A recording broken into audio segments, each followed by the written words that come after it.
अब देखिए, डील हुई अमेरिका और भारत के बीच, मोदी और ट्रंप के बीच, लेकिन इससे फायदा पूरे हिंदुस्तान को होगा।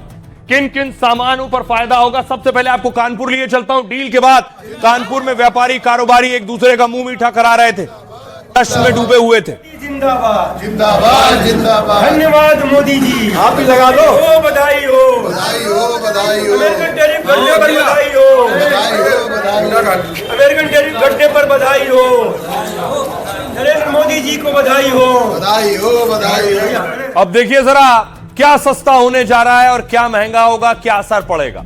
भारत में खूब बिकेगा, अमेरिका में भारतीय सामान खूब बिकेगा। अमेरिका में अब भारत ज्यादा सामान बेच सकेगा। 50% टैरिफ लगने से भारत के सामान महंगे हो गए थे अमेरिका में। अब टैरिफ 32% कम हो गया है, सामान सस्ता हो जाएगा। यानी 32% कम करके 18% हो गया है। सामान सस्ते होने का सीधा मतलब है वहां डिमांड अमेरिका में भारत की बढ़ जाएगी। मतलब अमेरिका में मेड इन इंडिया सामान खूब बिकने लगेगा। सबसे ज्यादा असर कपड़ा उद्योग को बंपर फायदा होगा। भारत 28% कपड़ा अकेले अमेरिका को बेचता है और टैरिफ बढ़ा तो कपड़ा उद्योग को सबसे ज्यादा नुकसान हो रहा था। उसे यूरोप समेत दूसरे विकल्प खोजने पड़ रहे थे। टैक्स कम होने से अमेरिका में भारत के कपड़े खूब बिकने लगेंगे। यानी भारत के कपड़ा उद्योग में बंपर उछाल आने वाला है।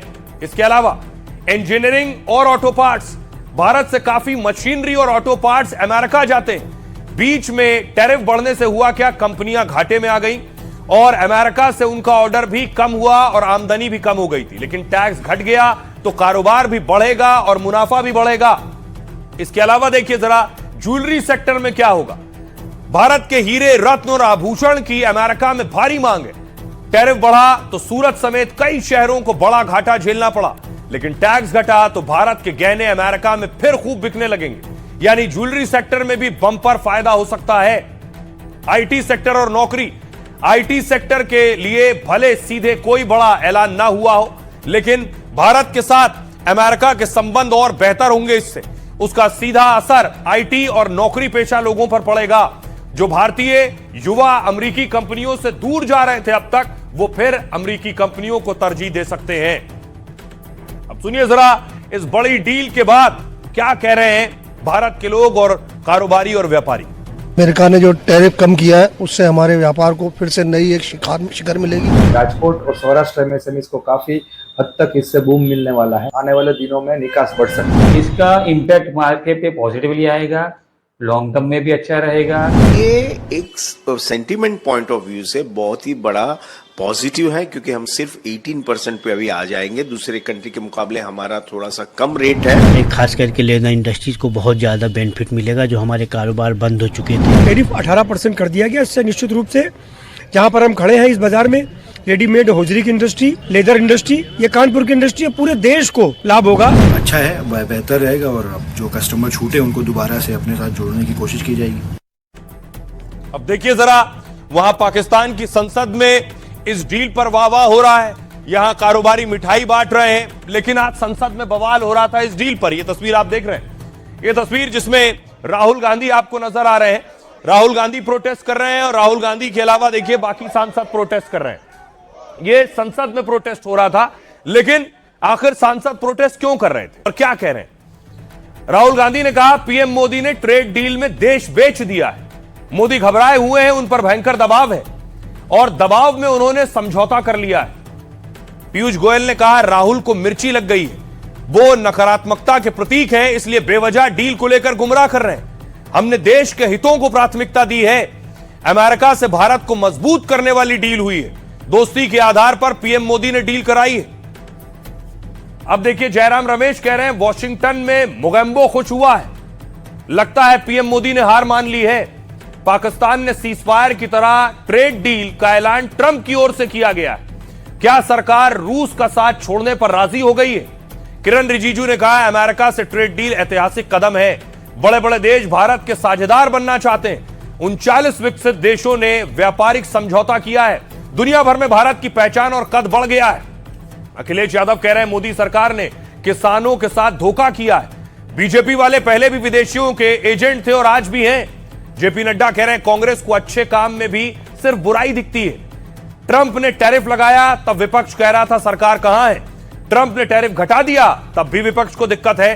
सुनिए जरा सियासतदानों को वो क्या कह रहे हैं। हिंदुस्तान के जो किसान हैं सब समझिए कि इस ट्रेड डील में आपकी मेहनत को, आपके खून पसीने को नरेंद्र मोदी जी ने बेच दिया है, और वो इसलिए बेचा है क्योंकि कॉम्प्रोमाइज्ड है। सिर्फ आपको नहीं बेचा है, देश को बेचा है। इसीलिए मुझे वहां नहीं बोलने दें। बड़ा दुर्भाग्य है कि राहुल गांधी जैसे नकारात्मक सोच रखने वाले नेता देश को आज गुमराह या भ्रमित करने की कोशिश कर रहे हैं।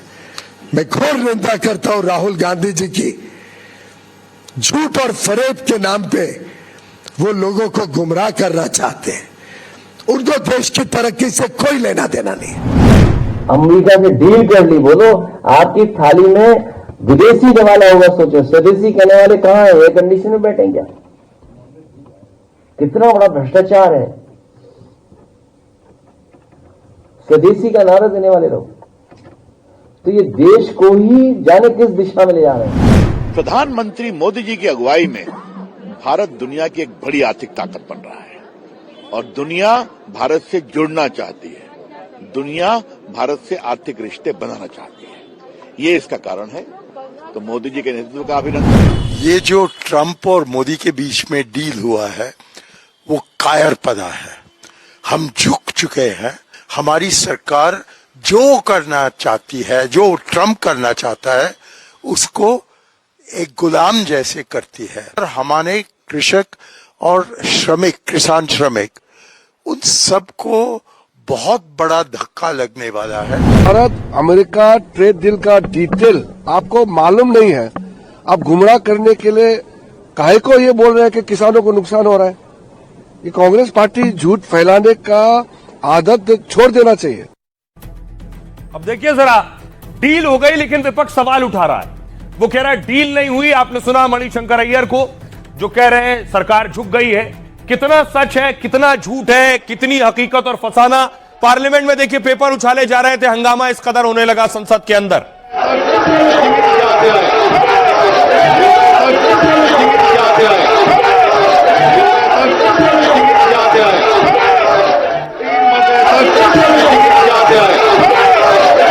ये तस्वीरें आप देख रहे हैं, संसद में विपक्ष विरोध करते करते वेल तक आ गया और उसके बाद स्पीकर के ऊपर, जो चेयर पर थे उस वक्त, उनके ऊपर पेपर उछाले। अब देखिए जरा विपक्ष का आरोप क्या है। विपक्ष का आरोप है कृषि बाजार अमेरिकी उत्पादों के लिए खुल जाएंगे इस डील से। किसानों के हितों का क्या होगा? सरकार का कहना है भारतीय किसानों के हितों पर कोई समझौता नहीं होगा। विपक्ष कह रहा है बिचौलियों का एक नया वर्ग तैयार होगा, खाने पीने की चीजें महंगी हो जाएंगी, किसानों की आय कम हो जाएगी, अपनी जमीनें बड़े कॉरपोरेट्स को बेचनी पड़ेगी। सरकार कह रही है संवेदनशील डेयरी और कृषि क्षेत्रों की रक्षा की जाएगी।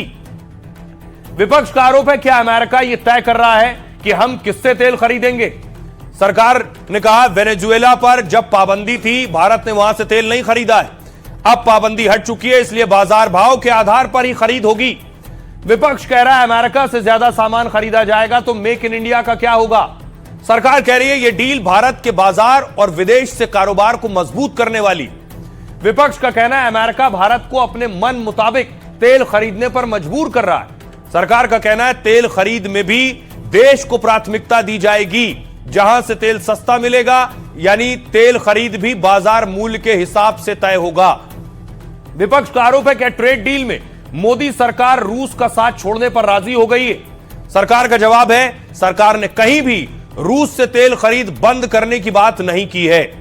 सुनिए जरा इस डील पर सियासतदान क्या सवाल उठा रहे हैं। का कह रहा है कि हिंदुस्तान अब तेल रूस से नहीं लेगा, वेनेजुएला से लेगा। ये निर्णय हमको करना है, हम ले या ना ले हमारे ऊपर होना चाहिए। तो जहां पहले 5 या 7% टैरिफ था, आज वो 18% है। इसमें खुशी बनाने की क्या समझ में नहीं आता। ये ट्रेड डील हमने की है या डोनाल्ड ट्रंप ने माई वे और हाईवे के आधार पर किया? किसी चीज पे 2-3% था, उसको 50 ले गए, फिर 18 ले आए। मतलब ये क्या चल रहा है? परसुएशन नहीं, प्रेशर। और हमने क्या किया? जीरो। अनाउंसमेंट कौन कर रहा है? American president. क्या हमने अपनी पूरी संप्रभुता गिरवी रख दी? नरेंद्र मोदी जी की सरकार ने उन करोड़ों किसानों के साथ धोखा करने का काम किया है, खेत कल्याण के साथ धोखा करने का काम किया है, अन्नदाता के साथ धोखा करने का काम किया है, और इसका पुरजोर विरोध सड़क से लेकर सदन तक हम लोग करेंगे। राष्ट्रहित का सौदा, किसानों के हितों का सौदा, जिस तरह से मोदी सरकार ने अमेरिका के साथ किया है, ट्रंप के साथ किया है, और हम ये संसद से सड़क तक उसका विरोध करते रहेंगे। Thank you. तो सांसद कह रहे हैं कि वो विरोध करते रहेंगे, और ऐसा ही विरोध वो संसद में कर रहे थे। स्पीकर की चेयर पर जो बैठे थे उनके ऊपर पेपर उछाले गए, और पेपर उछालने के इस अपमान पर कार्रवाई हुई। बाकायदा संसद में किरण रिजिजू सांसदों के खिलाफ प्रस्ताव लेकर आए। In the well of the house and throwing papers on the chair and having been named by the chair, resolved that the above mentioned members may be suspended from the services of the house for the remainder of the session under rule 3742. किरण रिजिजू प्रस्ताव लेकर आए कि जो सांसद paper उछाल रहे थे उन्हें सदन से निलंबित किया जाए, और उसके बाद ध्वनि मत से वोट हुआ कि उन सांसदों को क्या सदन से बाहर किया जाए, निलंबित किया जाए। पक्ष यह है कि श्री किरेन रिजिजू द्वारा प्रस्तुत प्रस्ताव को स्वीकृत किया जाए। जो सदस्य प्रस्ताव के पक्ष में है वो हाँ कहे, जो सदस्य प्रस्ताव के विपक्ष में है वो ना कहे। मेरे विचार में निर्णय हाँ वालों के पक्ष में हुआ, हाँ वालों के पक्ष में हुआ, तब स्वीकृत हुआ। देखिए, जैसे ही 8 सांसदों को निलंबित किया गया तो चेयर पर दिलीप सैकिया थे, उनके ऊपर भी पेपर उछाल दिए गए। यह है कि श्री किरेन रिजिजू, अब देखिए जरा कितने सांसदों को निलंबित किया गया है संसद में उधम करने को लेकर। डील पर 8 सांसद सस्पेंड हुए। अमेरिका और भारत डील को लेकर संसद के दोनों सदनों में हंगामा हुआ। लोकसभा की कार्रवाई शुरू होते ही विपक्ष ने नारेबाजी शुरू कर दी। हंगामे के दौरान स्पीकर की कुर्सी पर कृष्णा प्रसाद तेनेट्टी मौजूद थे। बवाल कर रहे विपक्षी सांसदों ने चेयर की तरफ पेपर के टुकड़े उछाले। इसके बाद एनडीए सांसदों ने आधिकारिक तौर पर इसकी शिकायत की। दोपहर 3 बजे जब चौथी बार लोकसभा की कार्रवाई शुरू हुई तो पीठासीन अधिकारी ने कागज फेंकने वालों पर कार्रवाई के संकेत दिए। फिर संसदीय कार्य मंत्री किरण रिजिजू ने निलंबित करने का प्रस्ताव रखा। सदन से ध्वनि मत से सांसदों के निलंबन का प्रस्ताव मंजूर हुआ, और निलंबित किए गए 8 सांसदों में से 7 कांग्रेस पार्टी के थे। सांसदों को निलंबित करने के बाद विपक्ष ने फिर जोरदार हंगामा करना शुरू कर दिया। संसद परिसर में राहुल गांधी ने विपक्षी सांसदों के साथ नारेबाजी भी की। अब देखिए कौन कौन से सांसद हैं जिन्हें सस्पेंड किया गया। अमरिंदर सिंह राजावरिंग पंजाब से कांग्रेस के सांसद हैं। इसके अलावा गुरजीत औजला, ये भी अमृतसर पंजाब से कांग्रेस सांसद हैं। डीन कुरियाकोस केरल से कांग्रेस के सांसद हैं, और हिबी ईडेन जो केरल के कांग्रेस के सांसद हैं। मणिकम टैगोर भी तमिलनाडु से कांग्रेस सांसद हैं, सस्पेंड हुए हैं। किरण कुमार रेड्डी तेलंगाना से कांग्रेस सांसद हैं, इनका सस्पेंशन हुआ है। प्रशांत पडोले गोंदिया से कांग्रेस के सांसद हैं, इन्हें सस्पेंड किया गया है। एस वेंकटेशन मदुरै से सांसद हैं सीपीएम के। तो ये 8 सांसदों को सस्पेंड किया गया। सुनिए जरा जिन्हें निलंबित किया गया वो सांसद क्या कह रहे हैं। अपोजिशन लीडर का बोलने नहीं दे रहे हैं, और हम लोगों का अपोजिशन मेंबर्स का ये कर्तव्य है, और हम लोगों का नेता का बोलने नहीं देंगे, राहुल गांधी जी का बोलने नहीं देंगे, 240 का एमपीज का अपोजिशन लीडर्स का बोलने नहीं देंगे। हम उसका विरोध करते हुए हम लोगों ने प्रोटेस्ट किया, इसलिए हम लोगों का सस्पेंड किया। हम लोग तो बाहर कल बैठेंगे, 8 लोग हम पार्लियामेंट के अंदर नहीं जा पाएंगे, इसलिए बाहर बैठ के धरना देंगे। हम लोग ये लोकतंत्र के मंदिर में हमारा विपक्ष का नेता श्री राहुल गांधी अपने मुद्दे उठाना चाहता है, लेकिन उसका बार बार माइक बंद करना, उसको बार बार डायरेक्शन देना, आप ये कोट नहीं कर सकते, ये कोट नहीं कर सकते, उसका गला बंद करके वो कैसे आवाज निकालेगा अपनी। हम आप पिछले 8 साल से यहाँ सांसद हैं, कभी ऐसा हो कि डेली हम कागज पार के फेंकते हैं, लेकिन ये भी एक तरीका नहीं है कि आप विपक्ष की आवाज दबाओ। उसका एक माइक ऑन करो, 5 उधर से ऑन कर देते हो गाली देने के लिए, उसको डिस्टर्ब करने के लिए। फिर ये कहते हैं ये किताब का आप हवाला नहीं दे सकते। पेपर फाड़ना ये असंसदनीय कैसे हो सकता है? आप ये अनपार्लियामेंट्री लैंग्वेज का बार बार ये लोग इस्तेमाल करते हैं, इनके ऊपर कोई कार्रवाई नहीं होती है। क्यों नहीं इनके ऊपर कार्रवाई होती है? कुछ गलत नहीं किया आप कह रहे हैं। हमने कुछ नहीं, जनता का जो प्रश्न है वो हक है, उसके लिए हम लड़ रहे हैं और आगे में भी लड़ते रहेंगे। इसके लिए भी ये फांसी पे चढ़ाएंगे तो हम तैयार हैं। हमारी सांस प्रणाली पर, सांस नाली पर हाथ रख दोगे, हमें सांस नहीं आएगा तो क्या करेंगे? हम क्या करेंगे बताओ? हमने कोई गुनाह किया है? हमने एक पेपर पाड़कर अपना विरोध में अगर किसी ने जताया है तो इसका मतलब आप हमें सजा दोगे? आप हमें बोलने दीजिए। हम सम्मान करते हैं, चेयर का सम्मान करते हैं, पार्लियामेंट का सम्मान करते हैं, रूल एंड रेगुलेशन को मानते हैं, लेकिन आपको ये गलत नहीं करना चाहिए था जो आपने हमारे साथ किया है। ये सरासर जास्ती है, धक्का है। कौन सा ऐसा बॉम्ब था? आप उसका जवाब दे देते राहुल गांधी जी की बात का। अब देखिए, संसद में बवाल इसलिए भी हो रहा है, सांसद कह रहे हैं कि भारत का बहुत अच्छा दोस्त है रूस यानी पुतिन। पुतिन से क्या अब भारत तेल नहीं खरीदेगा? भारत क्या अब तेल ट्रंप से खरीदेगा? क्या पुतिन को किनारे कर देगा? तो आइए मैं आपको हकीकत बताता हूं, सच क्या है, भारत रूस से कितना तेल खरीद रहा था, कितना तेल खरीद रहा है। तो ये आपके सामने भारत और रूस के बीच जो तेल की खरीदारी है उसके आंकड़े हैं। सबसे पहले देखिए जरा, अगस्त 2025 में भारत खरीद रहा था रूस से तेल, रोज 20 लाख बैरल रोजाना तेल भारत खरीद रहा था। उसके बाद देखिए, फिर नवंबर 2025 में 20 की जगह 18 लाख बैरल पर आ गया हर रोज भारत। उसके बाद दिसंबर 2025 में 12 की जगह 18 की बजाय 12 लाख प्रति बैरल पर आ गया दिसंबर में। और फिर जनवरी 2026 में 11 लाख बैरल, यानी अगस्त से जनवरी तक लगभग देखिए 9 लाख बैरल तेल खरीदना पहले ही भारत कम कर चुका है। अब आखिर सवाल यह है कि रूस से तेल खरीदना कम क्यों कर दिया है? सांसद अपनी बात कह रहे हैं, लेकिन भारत कह रहा है जहां से सस्ता तेल मिलेगा हम तो वहां से खरीदेंगे, और यह सच है। कैसे? भारत दुनिया का तीसरा सबसे बड़ा ईंधन का खरीदार है, जो सालाना करीब 170 करोड़ बैरल कच्चा तेल खरीदता है। कुछ सालों से भारत सबसे ज्यादा कच्चा तेल रूस से खरीद रहा था, यह भी सच है। पेट्रोलियम मंत्री के मुताबिक रूस से खरीदी में गिरावट जारी रहेगी। इसके पीछे वजह है, भारत तेल खरीदी में अपने हित ऊपर रखता है, क्योंकि यूक्रेन युद्ध के बाद रूस भारत को सस्ता तेल बेच रहा था। रूस 2021 के बाद भारत को $15-16 प्रति बैरल की छूट देता था, यानी मार्केट रेट के मुकाबले भारत को रूस से तेल खरीदना फायदेमंद सौदा था।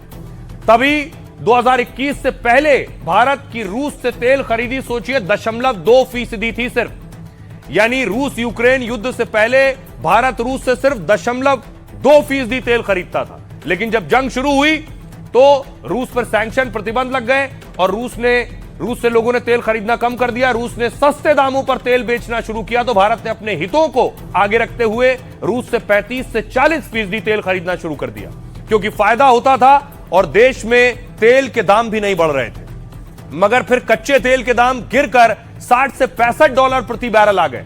बाजार भाव के मुकाबले रूस ने अब भारत को दी जा रही छूट कम कर दी है पहले के मुकाबले। तो भारत ने रूस से खरीदी कम करके अमेरिका से खरीदी बढ़ा दी। अक्टूबर 25 में अमेरिका से तेल आयात करीब 6 लाख बैरल प्रतिदिन था, जो 4.5 साल का सबसे ज्यादा था। यह बढ़कर अब 18 लाख बैरल हो सकता है हर रोज। अब तो भारत वेनेजुएला से भी कच्चा तेल खरीदने वाला है, क्योंकि अब सबसे ज्यादा 300 बैरल तेल का भंडार जो है वो वेनेजुएला के पास है, जहां से अमेरिकी कंपनियां तेल निकालेंगी और भारत तेल खरीद सकेगा।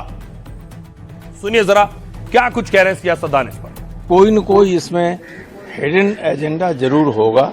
हो सकता है हथियार खरीदने का हो सकता है रूस से तेल न लेने का हो, लेकिन कोई न कोई हिडन एजेंडा है, वरना ऐसे नहीं होता। कौन सा वरना समझौता होता है, दस्तखत होते हैं, फाइलें, आप लोग सब फोटो चलते होंगे, होगी तो दिखाई नहीं पड़ा क्या होगा। ट्रम्प को खुशी करना हम जैसे देश की कोई जिम्मेवारी तो नहीं बनते।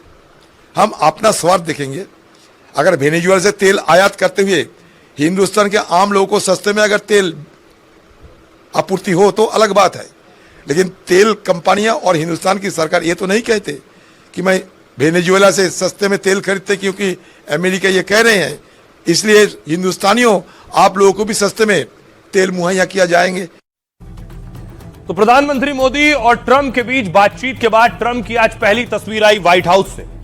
ट्रंप व्हाइट हाउस में सामने आए और उधर डील हुई, और दूसरी तरफ भारत के बाजार में गजब उछाल देखने को मिला, चाहे वो शेयर बाजार हो, चाहे वो सोना हो, या डॉलर के मुकाबले रुपया हो। तो देखिए जरा डील से कैसे सारे बाजार की बाछें खिल गई। क्या बाजार का, शेयर बाजार का हाल देखिए। अमेरिकी डील से भारत के शेयर बाजार में बंपर उछाल आया है। एक वक्त तो सेंसेक्स करीब 2500 पॉइंट उछल गया था, और आखिरकार 2070 अंकों की उछाल के साथ शेयर बाजार बंद हुआ है। वहीं निफ्टी 640 अंकों की बढ़त के साथ बंद हुआ है। रियलिटी, ऑटो और आईटी के शेयरों में सबसे ज्यादा खरीदारी हुई है। निवेशकों को 12.5 लाख करोड़ से ज्यादा का फायदा हुआ है। सोना चांदी लगातार 3 दिन की गिरावट के बाद आज तेजी दिखी। चांदी के दाम में करीब 32,000 रुपए यानी 13% की बढ़त थी। 1 किलो चांदी का भाव 2.68 लाख रुपए पर पहुंच गया यानी 2,68,000 पर। सोने में भी करीब 8,000 रुपए यानी 5% की तेजी देखी गई है। 10 ग्राम सोने का भाव 1,52,000 रुपए पहुंच गया। दूसरी तरफ देखिए, रुपया भी मजबूत हुआ डील के बाद। रुपए में डॉलर के मुकाबले 3 साल की सबसे बड़ी बढ़त हुई है। रुपया डॉलर के मुकाबले 129 पैसे मजबूत हुआ। तेजी अमेरिका और भारत के बीच ट्रेड डील के ऐलान के कारण हुई है। आरबीआई के मुताबिक डॉलर के मुकाबले रुपया 90 रुपए 45 पैसे पर बंद हुआ है। सुनिए जरा अब एक्सपर्ट्स क्या कह रहे हैं, इस डील से क्या फायदा होगा। भारतीय एक्सपोर्टर्स के लिए बहुत बड़ी राहत है। टेक्सटाइल हो गया, केमिकल्स हो गया, लेदर हो गया, फुटवेयर हो गया, जेम्स एंड ज्वेलरी हो गया। इसके अलावा हम देखें फार्मास्यूटिकल्स हो गया, इंजीनियरिंग गुड्स हो गया, इलेक्ट्रॉनिक्स हो गया। इन सब का करीब $60 बिलियन का जो अमेरिका को एक्सपोर्ट होता था वो प्रभावित हो गया था जब से 50% टैरिफ लगा था। भारत के एक्सपोर्ट को एक नई ऊर्जा मिलेगी। मदर ऑफ डील्स हम पहले ही कर चुके हैं। मैं इसको फादर ऑफ ऑल डील्स कहता हूं। तो मदर फादर अब दोनों हमारे साथ हैं। भारत को अब कोई रोक नहीं सकता। नॉन टैरिफ बैरियर्स को किस तरह से सुलझाया जाएगा, उसमें भी चीजों में अभी समय लगेगा। साफ हो गया है कि 50% का टैरिफ खत्म हो गया है, 18% तक आ चुका है और बहुत से दूसरे देशों से यहां राष्ट्रपति ट्रंप ने इस तरह की डील की है, उन सभी से कम है भारत का ये जो टैरिफ लगाना है अमेरिका का। इसलिए भारत के निर्यात को बढ़ावा मिलेगा। बाजार उसको दिखा रहा है कि उसको कैसा लगता है इससे। अब एक बहुत बुनियादी सवाल है, भारत और अमेरिका के बीच टेंशन हाई थे, हालात और रिश्ते कैसे थे, पूरी दुनिया उस पर बात कर रही थी, लेकिन आखिर ऊंट ने करवट ली कैसे? हर तस्वीर के मायने होते हैं। पिछले दिनों ये तस्वीर सामने आई जब भारत और यूरोपीय यूनियन में बड़ी डील हुई, ट्रेड फ्री करने को लेकर डील हुई।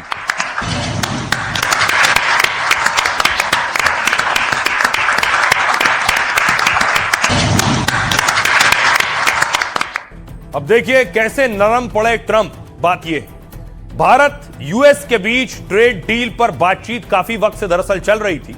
अमेरिका ने दबाव बनाने के लिए 50% तक टैरिफ भी लगा दिया था। ट्रंप प्रशासन ने रूस से कच्चे तेल खरीदना बंद करने की शर्त रखी। इस बीच भारत ने यूरोपीय यूनियन के साथ महाडील कर ली। यूरोपियन यूनियन के साथ डील ने यूएस से बातचीत में भारत की ताकत बढ़ा दी और अमेरिका को यह डर सताने लगा कि कहीं वो पीछे ना छूट जाए। खुद प्रधानमंत्री मोदी ने यूरोपीय यूनियन की डील को बड़ा कदम बताया था। जानकारों का कहना है यूरोपियन यूनियन ट्रेड डील से अमेरिका बिल्कुल सकपका गया।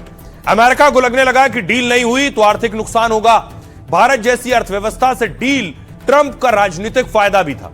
ट्रंप के सामने खुद को ग्लोबल डील मेकर पेश करने का मौका था। ट्रंप के पास अमेरिकी कामगारों के बीच हीरो बनने का भी मौका था और इन सब के बीच अमेरिकी राजदूत सर्गियो गोर ने बड़ी भूमिका निभाई है। उनके आने के बाद से कम वक्त में ही ये डील फाइनल हो सकी है।